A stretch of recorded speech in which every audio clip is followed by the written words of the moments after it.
자, 그럼 우리가 이제 분계라는 걸 하면서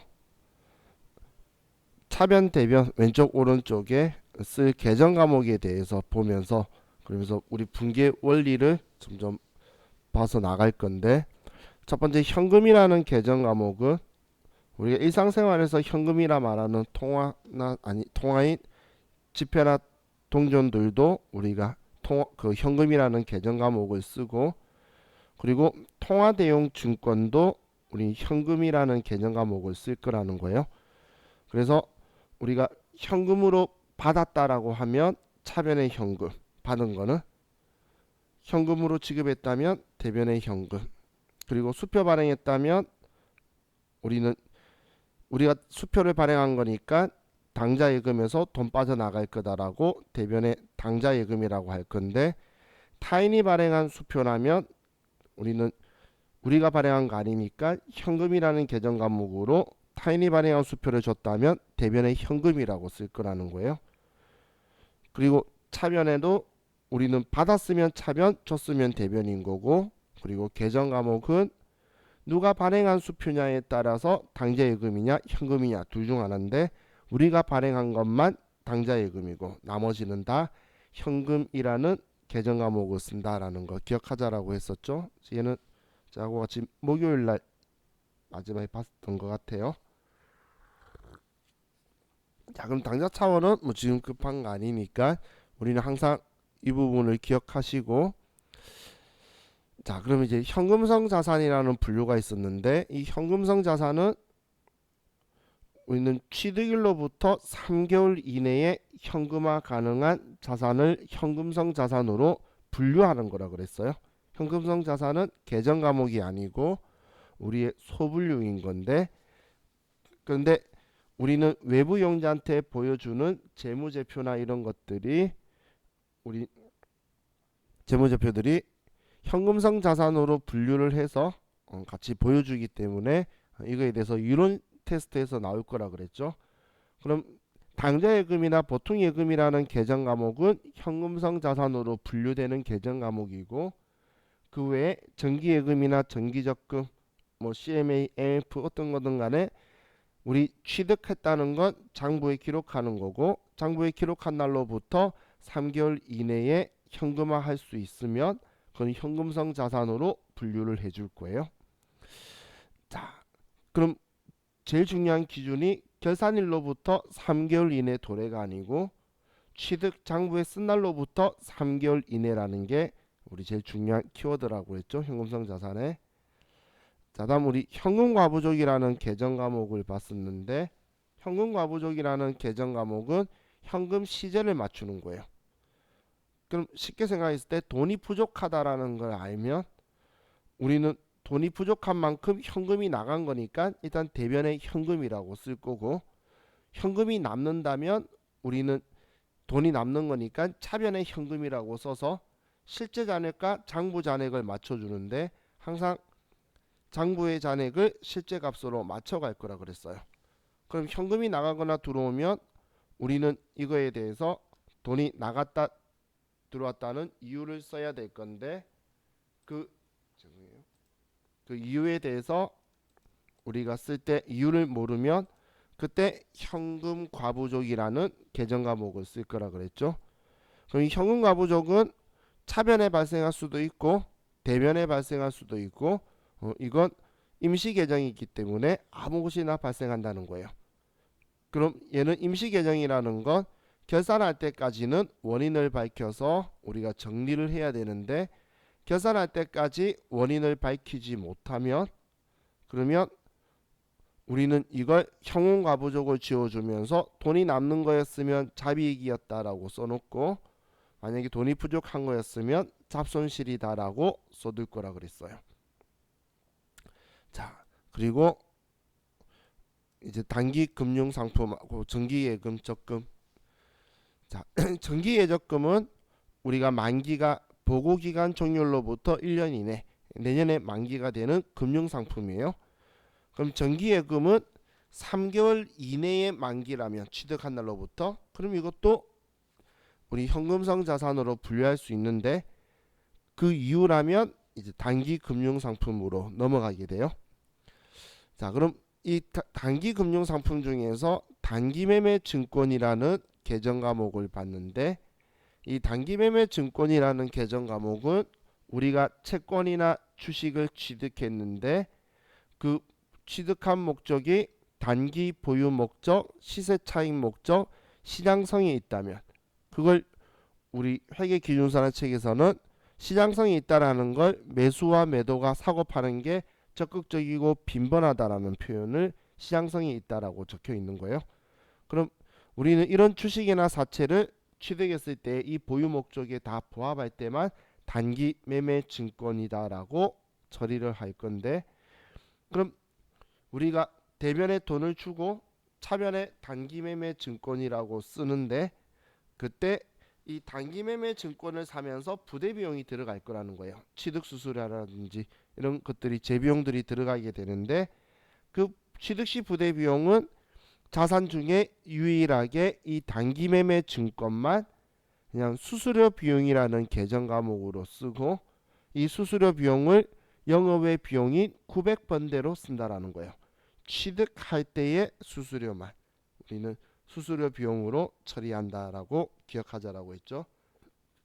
그럼 우리 평가 말고 바로 처분 먼저 보면, 처분하게 될 때는 우리는 처분이라는 건 장부에 있는 모든 기록을 지울 건데, 단기 매매 증권과 관련된 모든 거래 내용들은 영업외 수익 비용으로 처리되기 때문에 단기 매매 증권만 장부에 남아 있다는 거예요. 그럼 단기 매매 증권이 자산으로 차변에 적혀있던 금액을 처분하게 되면 지우기 위해서 대변에 단기 매매 증권 장부에 적혀있는 금액을 지우고 차변에 돈을 받게 되는데, 장부에 적혀있던 금액, 그걸 장부가액이라고 하고, 이 장부가액과 처분가액의 차이를 비교해서 처분한 금액이 크면 단기 매매 증권 처분이익이다, 처분 금액이 작으면 단기 매매 증권 처분 손실이다 라고 처리를 할 거고, 처분할 때에도 수수료 비용이 들 수 있는데, 처분할 때 수수료는 수수료 비용으로 처리하는 게 아니고 우리는 단기 매매 증권을 처분하면서 손해봤다라고 처리를 할 거예요. 그래서 만약에 처분했는데 이익 봤다면 수수료만큼 처분 이익이 줄어들 거고, 만약에 우리가 손해봤다면 처분 손실만큼 더 손해보게 처분 손익에 가감하게 된다라고 생각하시면 돼요. 그래서 수수료는 단기 매매 증권의 취득 수수료만 수수료 비용인 거지, 그 외 다른 자산의 취득 수수료도 수수료 비용 처리하는 게 아니고, 다른 자산들, 그리고 처분할 때는 단기 매매 증권도 수수료 비용으로 처리하는 게 아니에요. 전부 다 우리는 처분하면서 손해 본 거다. 그래서 매입할 때의 취득 수수료만 수수료 비용이다라고 기억하시고, 자, 단기 매매 증권은 시장성이 있는 유가 증권이기 때문에 이 단기 매매 증권은 기말에 시장에 형성되어 있는 공정가치로 평가해서 외부 이용자한테 보여줄 거예요. 그래서 우리는 장부에 적혀 있는 금액과 기말 공정가액, 우리 흔히 말하는 주식 하시는 분들 종가라고 말하는 그 금액하고 차이를 비교를 해서 우리가 올랐던 내렸던 일단 차익을 분개를 할 거예요. 그럼 올랐으면 오른 만큼 그 차익만 우리는 차변 쪽에 써서 단기 매매 증권의 금액을 높일 거고, 내렸으면 내린 만큼만 차익만 대변 반대쪽에 써서 단기 매매 증권의 금액을 낮춰주게 되고, 그럼 단기 매매 증권을 올리거나 내린 거에 대한 반대쪽의 이유로는 단기 매매 증권 평가이익, 단기 매매 증권 평가 손실로 처리하게 될 거예요. 그럼 단기 매매 증권 평가이익, 단기 매매 증권 평가 손실은 실제로 일어난 손익은 아니지만, 미실현 보유 손익은 아니지만 이거에 대해선 우리는 즉시 수익비용 처리하라는 기준서의 요구 때문에 우린 단기 매매 증권 평가이익 평가 손실도 영업 외 수익 비용으로 처리를 한다라는 것도 이론상 여러분들이 기억을 해 두시면 좋겠어요. 자, 다음 우리 매출 채권에 대해서 봤었는데,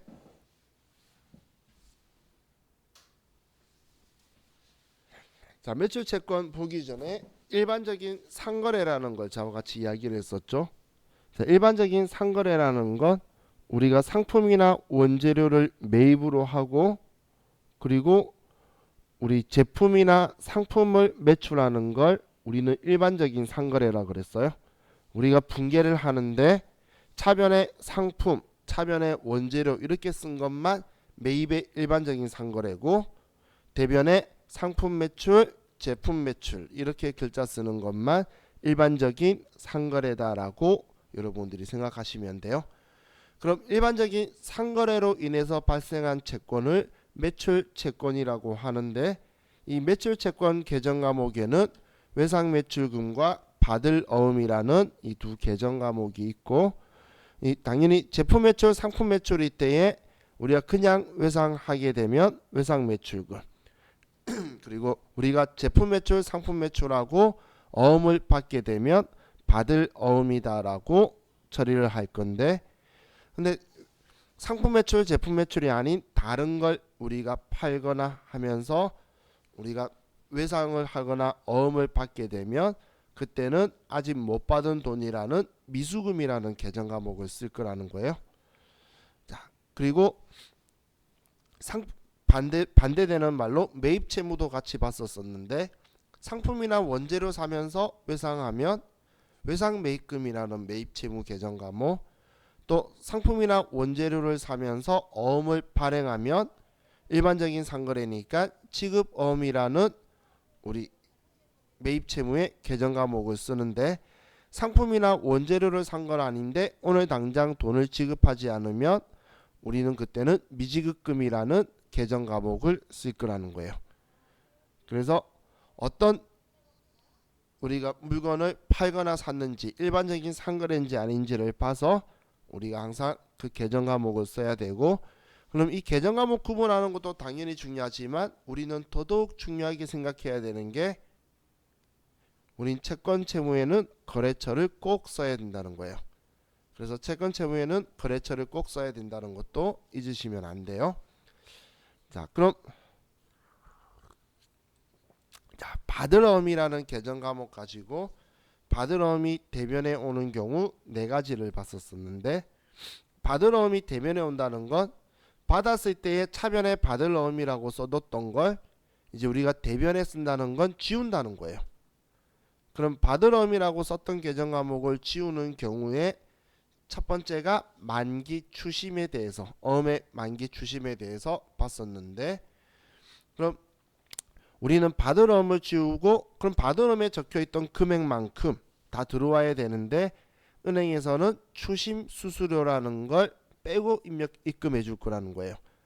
그럼 은행에서 걷어간 이 추심 수수료는 우리는 수수료 비용이라는 계정 과목을 쓸 거고 추심 수수료는 수수료 비용이다. 근데 이 수수료는 우리는 800번대인 판관비를 사용할 거라는 거예요. 자, 그리고 어음의 할인이라는 걸 봤는데 어음의 할인은 제가 매각 거래를 설명드렸죠. 매각 거래라는 건 우리가 제품 매출이나 이걸로 받아 봉환 중인 받을 어음을 파는 거예요. 팔면 당연히 지우기 위해 대변에 받을 어음을 지우고 차변에 돈을 받을 건데 어음을 사가는 사람이 만기까지의 자기 이자 성격조로 할인료라는 걸 받아갈 거고 일반적으로 은행이 할인료를 받아가요. 그러면 그 할인료를 우린 계정 과목으로 매출 채권 처분 손실이다라고 할 거라 그랬죠. 자, 그래서 추심 수수료는 수수료 비용이고 어음의 할인료는 매출 채권 처분 손실이다라고 한다라는 걸 계정 과목 물어보는 질문으로도 여러분한테 나올 거니까 그 두 계정 과목 기억해 두시고요. 자, 어음의 배서 양도는 우리가 장부에 어음을 받았을 때에 받을 어음이라고 써뒀으면 이건 배서 뒷칸에 누구에게 지급해 주십시오라고 배서를 해서 양도를 하면 우리 입장에서는 장부에 있던 어음을 지우는 거예요. 장부에 있던 어음을 지우는 거니까 우리는 일반적인 상거래다 아니다를 따질 필요가 없고 장부에 받을 어음 적혀 있으니까 지우기 위해 대변에 받을 어음 쓰는 거예요. 우리가 어음을 발행할 때는 일반적인 상거래다 아니다를 따질 건데 우리가 어음을 발행한 게 아니라면 그런 걸 따지진 않을 거라는 거예요. 그럼 받은 어음을 그냥 지우고 차변에 우리가 그걸 준 이유를 써줄 거예요.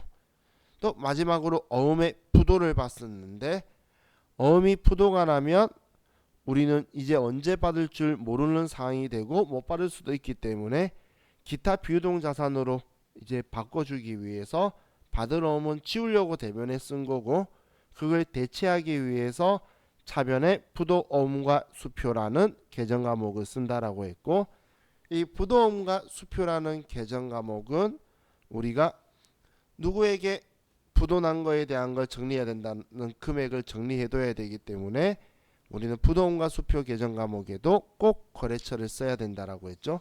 제가 우스갯소리로 부도 두 자만 치면 계정 과목이 하나밖에 없으니까 그럼 우리는 그걸 바로 선택할 수 있는데 그때 이렇게 쉬울 리가 없다라고 생각해서 거래처 꼭 써주자라고 했던 게 부도음과 수표였어요. 자, 이게 우리 앞 시간까지 공부를 했던 내용이죠. 자, 그럼 이번 시간에는 매출 채권의 대손과 대손 충당금, 자 이걸 가지고 좀 보도록 할게요. 자 이제 대손이라는 건데, 자 이 대자라는 건 우리 대신하다 할 때 대자가 아니고 컴퓨터 하니까 이게 좋은 것 같아. 자 대자니까 한자가 나오죠. 자 우리 일반적으로 대자라고 쓰는 건 대신하다 할 때 대자 이걸 이야기하는데 우리 회계에서 대여금하고 할 때 대자는 이 대자예요. 빌리다 할 때. 대여금 할 때 빌려주다 할 때 빌릴 대자인데 그런데 그럼 빌려준 돈에 대해서 손실이 발생했다는 건 받아야 될 돈을 못 받은 걸 대손이다라고 하는 거예요. 대손. 자 그럼 지금 이제 대손에 대해서 작업을 볼 건데 우리 교재에는 매출 채권에 대해서 대손과 대손 충당금 적혀 있는데 저는 그냥 채권 기타 채권까지 다 합쳐서 채권의 대손하고 대손 충당금 다 두 개를 다 알려드릴게요. 그러니까 매출 채권 회상 매출금 받을 원만 말고 자 그럼 먼저 자, 우리가 물건을 매출을 해요.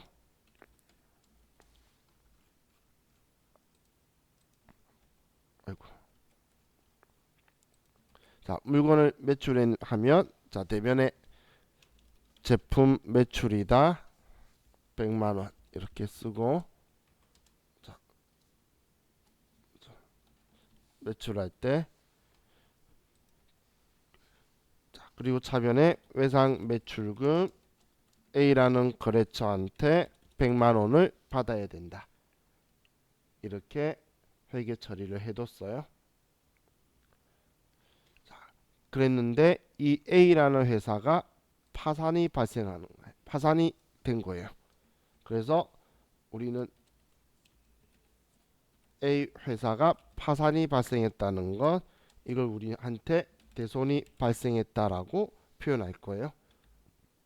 파산 났으면 돈 못 받게 되니까. 그럼 우리는 못 받게 된 이 외상 매출금을 이제 외부 이용자도 A라는 회사가 부도 났다는 걸 알고 있을 거니까 혹은 파산됐다는 걸 알 수 있으니까 우리는 이거에 대해서 돈 받을 수 있는 권리 자산이다라고 장부에 써둘 수 없다라는 거예요. 그럼 이 외상 매출금을 치우기 위해서 대변에 외상 매출금이다 100만원 이렇게 썼어요. 자 그럼 외상 매출금을 대변에 썼는데 자 이 외상 매출금의 성격은 우리 채권으로서 자산이죠. 그죠? 우린 자산이 나한테서 나가면 대변에 쓰는 거잖아. 그럼 지금 얘는 지금 우리 입장에서는 보면 자산의 유출이 발생했는데 그럼 자산이 나가게 되면 나한테 뭔가 재산적 가치가 있는 게 들어오거나 득이 돼야 되는데 되는 게 들어와야 되는데 아무런 게 들어오는 게 없죠. 못 받고 끝난 거예요. 그걸 우리는 비용이라고 하고 그럼 이 경우에 쓰는 비용 계정 과목이 대손상각비라는 계정 과목을 쓸 거예요. 자, 이게 우리 이제 대손 당했을 때의 회계 처리를 하는 거예요. 자, 그런데 우리 회사가 자, 만약에 돈을 빌려줘요. 돈을 빌려주면 대변에 현금이다 라고 돈을 빌려주고 차변에 돈 빌려줬는데 만기가 내년이라면 단기 대여금 100만 원이다 이렇게 해서 이 돈은 A라는 회사한테 돈 받아야 된다라고 이렇게 적어둔 거예요. 자, 그럼 이런 상황에서 이 A라는 회사가 파산이 나서 대손이 발생을 하면 우리는 못 받게 된 이 대여금을 치워야 되니까 대별의 단기 대여금 100만 원이다 이렇게 쓰고 그리고 차변에 우리는 자, 이 단기 대여금도 당연히 돈 빌려주고 돈 받을 수 있는 권리가 있는 건 우리한테는 자산이에요. 그럼 자산의 유출이 발생했는데 들어오는 게 없죠. 그걸 우리는 비용 처리하는 건데 이번에는 이때하고 차이가 있는 게 이때는 매출 채권이었죠. 매출 채권일 때는 대손상각비라는 계정 과목을 쓰는데 지금은 기타 채권이자 단기 대여금 매출 채권이 아니라는 거예요. 이런 경우에는 우리 계정 과목을 기타의 대손상각비라는 계정 과목을 쓰게 될 거예요. 계정 과목을 자, 그럼 대손상각비하고 기타의 대손상각비의 차이가 뭐냐면 대손상각비는 800번대인 얘는 판관비고 기타의 대손상각비는 900번대인 영업외 비용의 성격이라는 거예요. 자, 그럼 매출채권의 대손에 대해서는 우리는 판관비를 쓰고 기타 채권에 대한 대손에 대해서는 영업의 비용인 기타의 대손상각비를 쓰는 게 이 두 분계가 원칙이라는 거예요.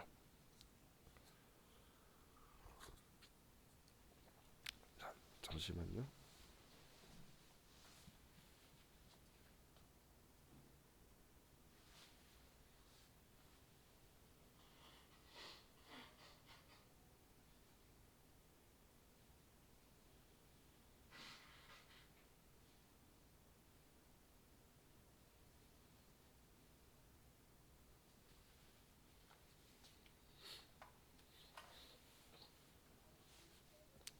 죄송해요.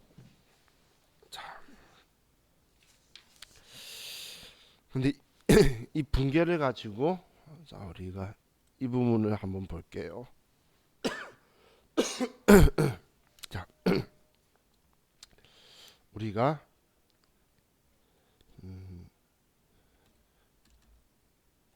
X1년도 12월 25일 날 물건을 팔았어요. 대변에 제품 매출 100만원, 차변에 외상 매출금 100만원이다. 이렇게 물건을 팔고 그리고 X2년도 1월 5일날 대손이 발생을 해서 대변에 외상 매출금 100만원, 차변에 대손 상각비 100만원.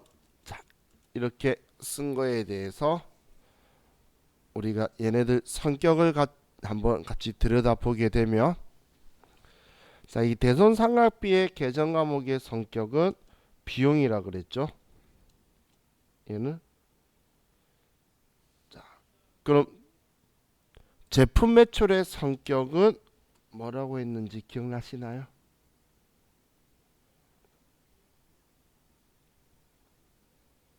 제품 매출? 매출이라는 거는 수익인 거예요. 내가 이익이 아니고 우리 그냥 음식점 하면 오늘 카드 포스기에 찍은 금액이 매출액이 되겠죠. 그게 수익이라는 거예요. 수익. 그럼 제품 매출의 성격은 수익이라는 거예요. 수익. 자, 그러면 자, 여기에서 자, 뭔가 이상한 점이 느껴지시는 분.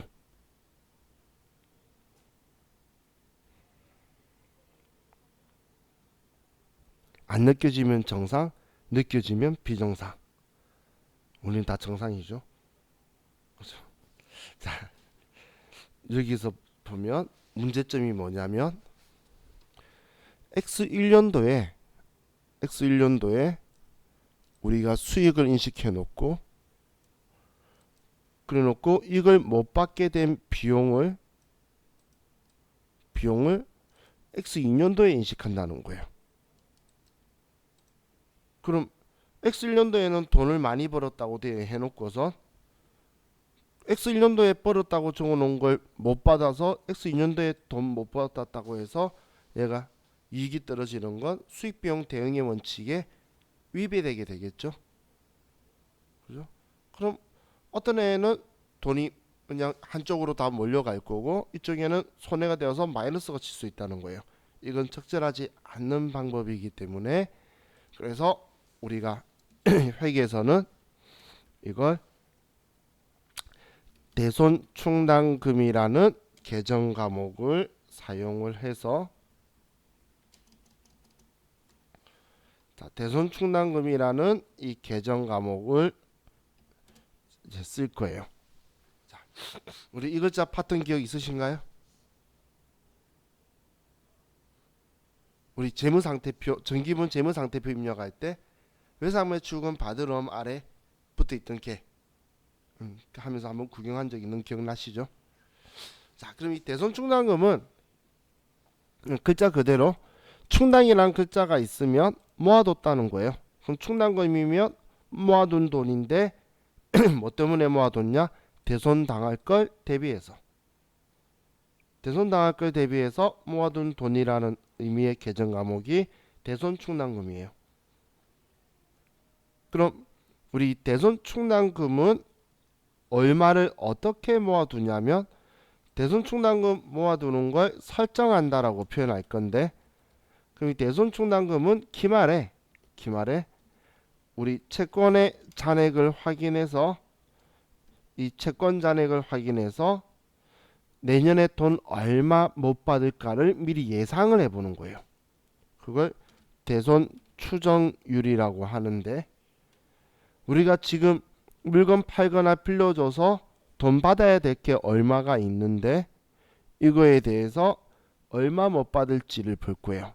그런데 이걸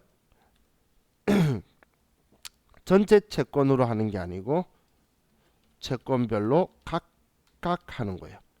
외상매출금 따로, 받으러옴 따로, 단기대여금 따로, 미수금 따로, 장기대여금 따로 다 따로따로 각각. 왜냐면 돈을 못 받을 수 있는 것도 있고 뭐 받을 수 100% 받는 것도 있고 그렇겠죠. 그러면 그거에 따라서 조건을 차이를 두는 건데 자, 그럼 자, 우리는 대손 추정률을 곱해주게 되면 대손 예상액이 나오게 될 거예요. 그럼 이 대손 예상액이 기말 대손 충당금 설정액이 될 건데 카리자가 썼더니 이 금액이 기말 대손 충당금 설정액이 될 거예요. 자, 숫자를 예를 들어 보면 1억 원이라는 외상 매출금이 있다라고 볼게요. 1억 원이라는 외상 매출금이. 근데 우리 거래처를 보니까 100개 중에 1개 정도가 돈을 못 받는 거예요. 그럼 1년에 100개 중에 1개 정도면 1% 돈을 못 받는다고 볼 수 있겠죠. 그러면 1%의 대손 추정률을 가지고 있다면 우리는 100만원의 돈을 못 받는다라고 이렇게 써두는 거예요. 볼 수 있다. 그럼 이렇게 계산을 하면 우리는 12월 31일 날 차변에 실제 대손이 발생했을 때에 이렇게 대손 상각비라고 써야 되는데 실제 대손이 발생하지도 않았는데 미리 대손 처리할 거예요. 내년에 못 받을 거야 라고 하면서 대손 상각비라고 이렇게 100만원치 내년에 못 받아라고 처리해 버리는 거예요. 그럼 우리는 대변에는 지금 얘 못 받는다고 비용 처리해 버렸다는 거는 이 말은 지금 대변에 자산의 유출이 있거나 아니면 뭐 다른 빚을 우리가 어떻게 적거나 뭐 이런 방법이 나와야 되는데 지금 그런 게 하나도 없이 나갔죠. 근데 지금 우리는 대손이 당할 거라고 미리 비용 처리해 두는 거잖아. 이때 쓰는 계정 과목이 대손 충당금이라는 계정 과목이에요. 그럼 이 대손 충당금이라는 계정 과목의 성격은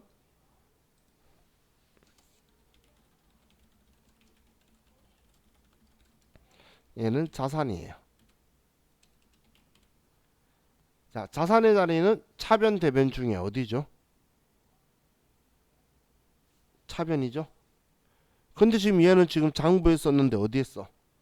대변에 쓰죠. 모아둔다고 하면서. 그죠?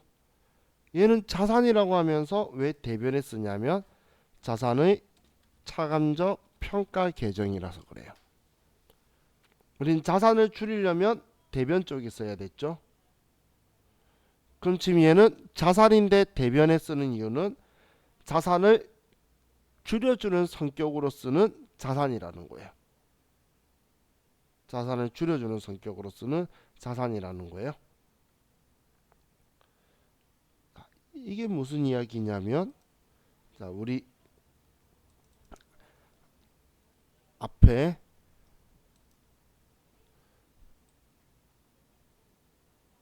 저와 같이 재무상태표 입력할 때 내용인데 자, 이걸 보면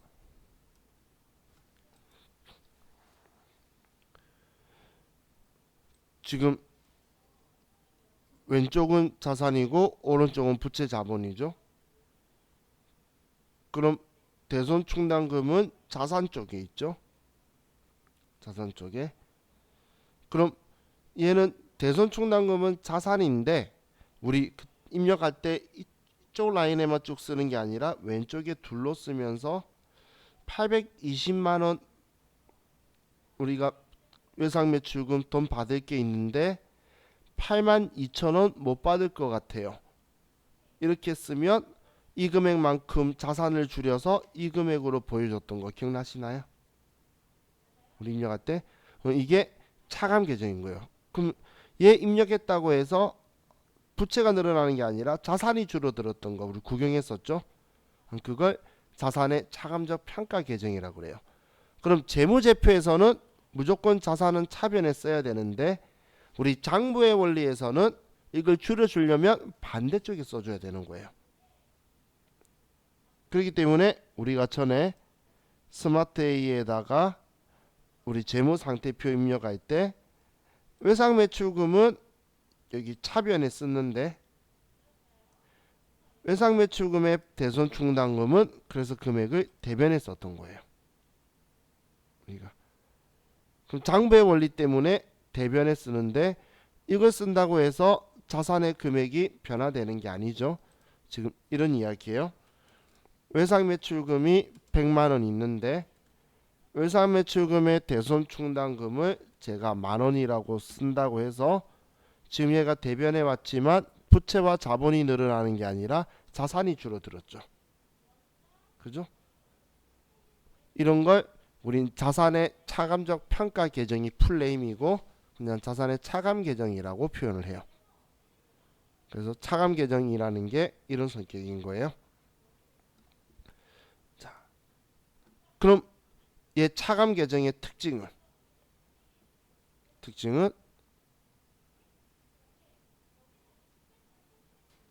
계정항목 및 적용 등록 가서 보면 자기 짝지가 항상 있죠.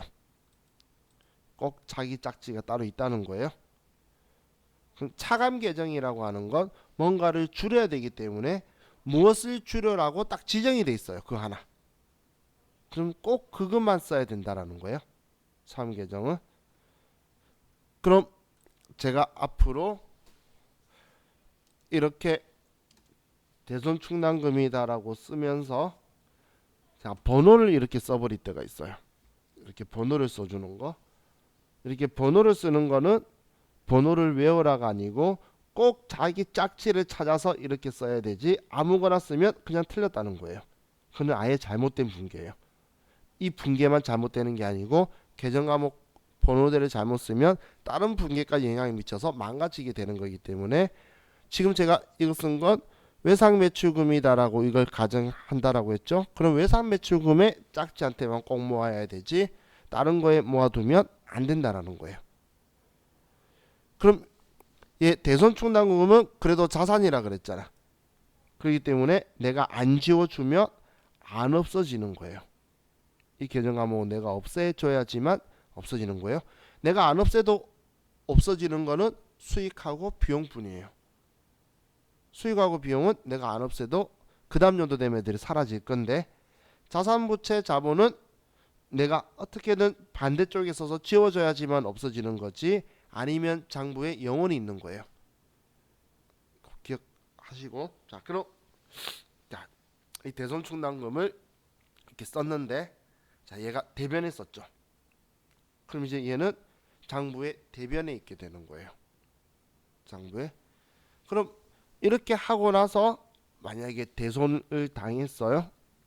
그러면 자 대손 발생을 해서 외상 매출금을 못 받게 되면, 그럼 외상 매출금을 못 받았으면 자 이제 우리가 제일 먼저 해야 되는 거, 이건 아주 중요한 거예요. 제일 먼저 해야 되는 게 대손 당할 걸 대비해서 모아둔 대손 충당금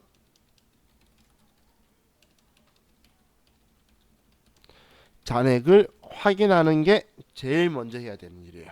이제 돈 못 받았대, 못 받게 됐대, 대손 처리한대. 그러면 여러분들이 제일 먼저 생각해야 되는 게, 확인해야 되는 게, 그럼 이 돈 못 받기 위해서 모아둔 대손 충당금이 잔액이 얼마 있는지 장부상의 대변에 있는 잔액을 확인할 거라는 거예요. 예를 들면 이런 식으로 장부에 보면 대손이 당하게 되면, 지금 얘는 장부인데 그냥 구경만 하는 거예요. 얘들이 짝지예요. 그러면 여기에 잔액 적혀 있는 곳에 보면 얘 금액이 적혀 있죠. 그럼 이 금액이 얼마 있는지 이런 식으로 장부를 줘야 할 거라는 거예요. 그럼 지금은 우리가 이제 붕괴하는 방법을 보고 있는데, 이걸 조회해야 된다라는 걸 인지를 해서, 근데 조회시키기 싫은 문제출제원은 친절하게 잔액이 얼마 있다고 알려줄 거예요. 그럼 지금 대손 당했는데 100만원 모아뒀으면 100만원 있겠죠. 그럼 얘를 전부 다 끌어 쓰는 거예요. 그럼 대손 당했으니까 충당금 모아둔 거니까 모아둔 돈부터 끌어 써야 되겠죠. 그래서 차변에 대손 상각비가 아니고 대손 충당금이다 100만원 이렇게 끌어 쓰는 거예요. 이렇게 하면 우리는 지금 X1년도 12월 31일 날 비용 처리해 놓고 그 다음 연도 X2년도에는 이렇게 처리해 버리면 정확한 금액이 대손 발생할 거라는 건 알 수 없지만, 하지만 어느 정도는 금액이 맞아떨어지도록, 어느 정도는 수익 비용 대응의 원칙이 맞아떨어지도록 맞춰간다는 이야기예요. 그래서 이렇게 하기 위해서 우리는 대손 충당금 제도라는 걸 쓰게 되는 거예요. 자,